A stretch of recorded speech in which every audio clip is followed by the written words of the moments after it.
everyone, and welcome to Render Time, a podcast where we dive deep into all things video.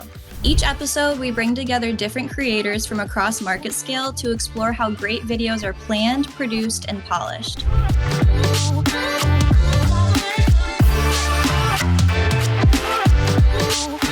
Today's episode is a little bit different. We're not just talking theory, we're going to be breaking down a real project. We're taking you into the edit, walking step by step through the creation of a fast turnaround sizzle reel that was filmed over a 2-day conference and delivered just days later.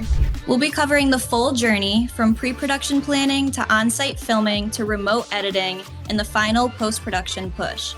I'm your host, Carrie Goodison, a video editor here at Market Scale, and joining me today is Blake Tamble, a video editor, and Eric Holland, our post-production quality supervisor. So welcome, Blake and Eric. Hey. Hello. All right, let's jump in. So first off, what was the goal of this sizzle reel and why was the turnaround time so critical? So the goal of this sizzle reel was actually to recap NRF, where PayPal, one of our largest clients, was at, and we wanted to create a recap of the event and showcase what the booth looked like and what we were doing there and what PayPal was doing there. So it was an on-site, and we wanted to deliver a sizzle reel quickly so that PayPal could essentially show a recap on PayPal Opens LinkedIn to everyone and just show, hey, we were here and this is why we were here.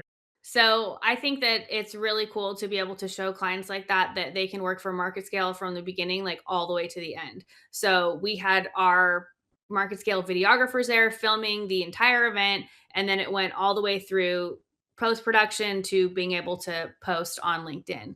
And I think it's important to get especially recap videos from conferences around like a turnaround time really, really fast, because the momentum from the events kind of goes away weeks later. So we want to make sure that we're capitalizing on the momentum that they're building from that event. So what kind of planning happened before the conference even started that made it possible to do this? Well, before the conference, we actually had a call with the production team. As you guys know, Alex, he's over our production at Market Scale. And we also had a call with PayPal, and we all got on the same page, right, about what's actually realistic. You know, you have all this footage from the on-site. It's not going to necessarily be possible to do a bunch of different interviews or videos that are 3 or 4 minutes long, or we're needing all of the footage cleaned up and processed, right? So we had to set expectations realistically with them. And so we did that on the call. They've done a sizzle reel before with us, but it was good to kind of just recalibrate with them. And we weren't working with iPhone footage, right? We were working with raw camera footage. So we needed to line up editors. We needed to connect with the videographers. We had their phone numbers. We were in contact with them. We were making sure that they were uploading footage to Suite. And then from there, we had a pre-editor who was on site and ready overnight to clean up footage as videographers were uploading. And then we had Blake ready and on standby first thing Monday morning. The event itself was actually Sunday and Monday and Tuesday, Wednesday, but we were there, our videographers were there only on Sunday and Monday to capture the event. And so we had someone Sunday night working on the pre-edit, which means they were cleaning up the footage, right? So that Blake could have access to that. And then also Monday night as well, to be able to then Tuesday have access to that clean footage. So you said you had Blake on standby and then you had someone to do the pre-edit for you. Yeah. From the post-production leadership standpoint, how did you approach the staffing and scheduling of the editors? Yeah, great question. So typically for these, we're looking at when the footage is going to be delivered, right? So if we know that the footage is going to be delivered in the evenings, we'll typically ask an overnight pre-editor to be able to take on caching the footage. So in Suite, you can actually cache the footage, pre-cache it, so that when you are editing the footage, cleaning it up, then it's not as harsh on your computer. And so we had someone on standby overseas who's also really fast and is very experienced. And he was able to essentially cache the footage as soon as the videographers are sending it in, and then being able to clean the footage up and get it in a digestible, good, cleaned up size and color graded and audio fixed, right? So that someone like Blake can be able to take that footage and create a sizzle reel.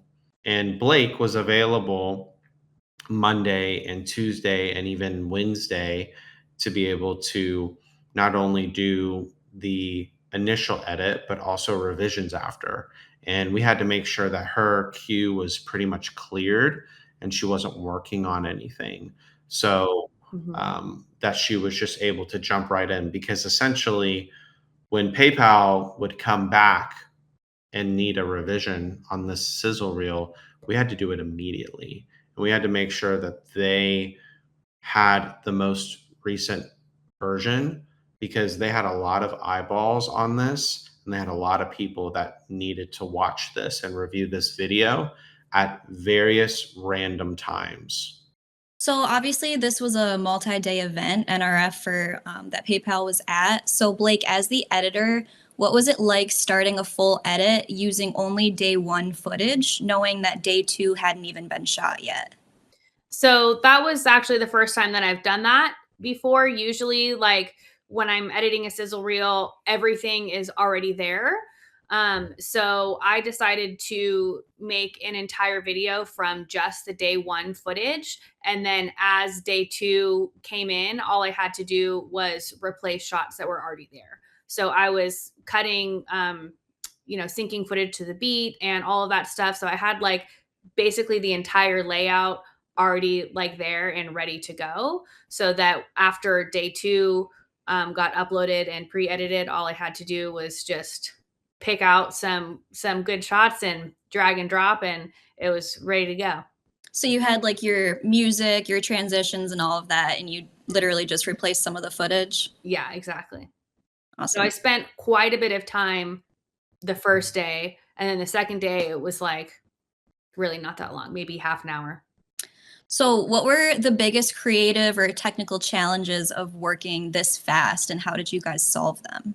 I think the biggest issue that we faced, or challenge, if you will, was that we were not able to always only use clean footage, because it was coming in at random and different times. And we also had KP working on it overnight, and he was the pre editor. So let's say footage did get uploaded during the middle of the day, it's possible that Blake maybe had to use that without getting cleaned up, but um, eventually KP was able to come in and clean footage up. But I think too, a lot of it was hurry up and wait. So we would make sure that whatever revisions PayPal needed were done, but then we would wait, right? I mean, I'm sure Blake remembers, like, we would wait 10 hours or a full day.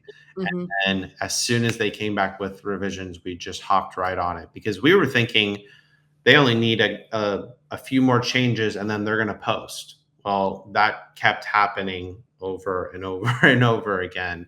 Mhm.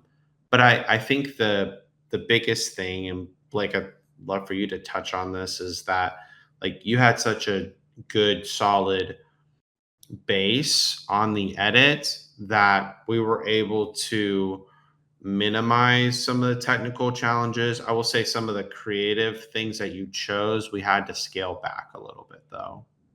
Yeah, and I prefer scaling back, honestly. I feel like that's way easier to do. It's like, "Oh, this is a little too creative." It's like, "I got you." That's way easier to just take some of those transitions out, make it a clean cut than it is to be like, "Actually, this needs a lot more, emphasis on stuff. So yeah, I feel like going in, and I took quite a bit of sound bites because there was maybe, I don't know, 10 filmed or so, and I tried to include a little bit of each of them, and then they were able to say no, like actually take these ones out. Let's just put some b-roll there. And to me, that's just so much easier than them being like, hey, actually film some people, there's no sound bites in here, and then me being like, oh shoot, I got to go back and like find these things that I don't have. So yeah, so that was good. And then from a technical standpoint, the videographers were filming in HD. And so when I was working with the footage that hadn't been pre edited, it was actually not that hard to work with. Normally, the files are like huge. And I have a pretty good computer, but sometimes it's like, oh, wow, that's slow. So that definitely helped move the process along nice and quick as well. So just a little tangent off of that. We've mentioned a few times pre-edits and cleaned footage. What exactly is that? And what does that process look like? Yeah. So essentially, every time we do an on-site, we clean up the footage and we do a pre-edit on it. So we ingest it all. We have a pre-editor who specifically goes through the B-roll and color grades all of the clips, and then we export out each clip and we make sure they're all named properly. So that's part of it. And then also they're going through the interviews that are captured, or the sessions that are captured, and cleaning that up and either syncing audio, color correcting. And a lot of it, kind of to Blake's point, is exporting out these clips to manageable sizes. We have editors all over the world here at Market Scale who work on a lot of different types of machines, and not all of them can work with 4K footage, even when they cache it, right? They pre-cache it, or they might have to do a proxy each and every time, and that just causes delays. So we need to clean up the footage, get it in a manageable size, and also it allows us to be able to upload that footage, all of it, not just the interviews, but the B-roll too, to a Market Scale Studio, which is our platform that our clients can view the footage on a web browser, and there's not going to be lags, right? And it's not 3 terabytes of footage that has to get uploaded. It's more like 80 or 100 gigabytes, right? Mhm. That's also really helpful too, when you have like, one pre-editor making all of the color grading and everything. So if we're making multiple deliverables off of one on-site shoot, that everything looks the same. So if PayPal wanted, 3 sizzle reels from this, they would all, have the color and feel and all of that. So that's important too. And this particular on-site that actually did happen wasn't multiple sizzle reels, but was 5 or 6 different deliverables, Mhm. and they all needed to happen fairly quickly. And so as soon as the pre-edit was done, everything's ready to go, and everything's ready to go for those on-site edits. So what kinds of lessons did you guys learn from this project that can be applied to any fast turnaround event like this or a live event edit? I think for sure, if we're doing an edit that needs to come around like really fast and we have to start working in the middle of the conference, I'm for sure going to make a complete video again. I feel like that was just the right way to go. And Yeah. it's cool too, because if they were like, oh, actually, we really want to post this like while we're still at the conference, we'd be like, here you go. You can do that too. So Mhm. that's definitely something that I'll be doing in the future for these kinds of edits. I think the lesson that I learned, especially for this on-site, but for any more fast turnaround sizzle reels, is making sure to have an example of what they're looking for, and to get as close as possible to what they're looking for early on. Because if you go rogue, you're in trouble, because they're at the event and they can't really like jump on a call and say, this is actually what we're looking for. So having done as much work as we did beforehand made our lives easier on the back end. And what was great about that was we didn't need to bother Blake before, right? So we had planned a lot of things beforehand so that when the time did come for Blake, that we had something ready to go. And then, like Blake said, having such a good base done really made it to where we could easily do the revisions that they asked for and tone the video down or take out certain things rather than trying to find a bunch of things. Cutting is way easier than this missed the mark. This is nothing like we were going for. Why is this video 2 minutes long? Or why is this Yeah. video 30 seconds long? Right. So do either of you have anything to add regarding this fast turnaround edit and the process behind it? I just feel like it was super fun to do. And I think that it's really cool that Market Scale has the capability to do that from like A to Z. We can follow you through the entire process. We can get it done quickly. And I just think it was super fun. Yeah. A lot of times it will take like multiple weeks just to get something, especially in 4K footage, published like this. So I think it's really cool we were able to do that within a couple days. Yeah, for sure. I think that it just goes to show when you're confident in your abilities, you're confident in what something is supposed to look like, and you don't overthink it. I don't want to speak for Blake, but I'm pretty sure she wasn't like watching each and every clip and watching each and like I don't think she watched the 2 hour seminar, right? Like sometimes I think as editors we can overthink a bit and it can derail and slow down our process. So the Yeah. lesson learned is really trust your ability, trust your storytelling capability, and execute. So I know with this specific seminar, there were a lot of like 2 hour long videos where someone's just speaking the whole time. Do you ever, because I know sometimes if there's something like that, I'll generate the transcript first and then I might even put it into ChatGPT and say like, pick out a few good sound bites from this. Did you do anything like that for this project or did you just kind of scrub through it a little bit? I didn't. I was scrubbing.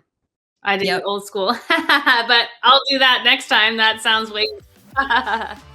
All right, and that wraps up today's episode of Render Time. A huge thank you to everyone involved in making these projects and this conversation possible. Blake and Eric, thank you so much for joining today. Thanks for having us, Carrie. Yeah. And if you enjoyed this deep dive into the edit, be sure to subscribe and join us next time as we continue exploring what it really takes to bring powerful videos to life. Thank you for tuning into Render Time, presented by Market Scale.